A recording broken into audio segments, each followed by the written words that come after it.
লোকের অকারণে প্রাণদণ্ড, স্বাধীনতা কি পানির ট্যাঙ্কে গলিত লাশের গন্ধ, স্বাধীনতা কি হরতাল ডেকে জীবন করা স্তব্ধ, স্বাধীনতা কি ক্ষমতা হরণে চলে বন্দুক যুদ্ধ, স্বাধীনতা কি সন্ত্রাসী হাতে মারণাস্ত্রের গর্জন, স্বাধীনতা কি অর্থের লোভে বিবেক বিসর্জন।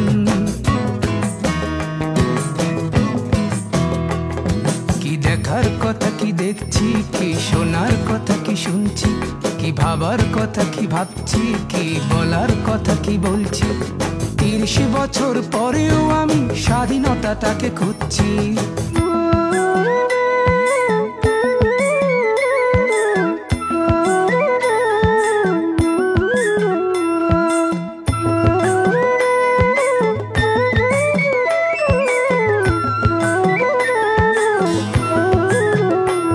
আজ নেই বর্গী, নেই ইংরেজ, নেই পাকিস্তানি হানাদার, আজ তবু কেন আমার মনে শূন্যতায় আর হাহাকার। আজ তবু কি লাখো শহীদের রক্ত যাবে বৃথা, আজ তবু কি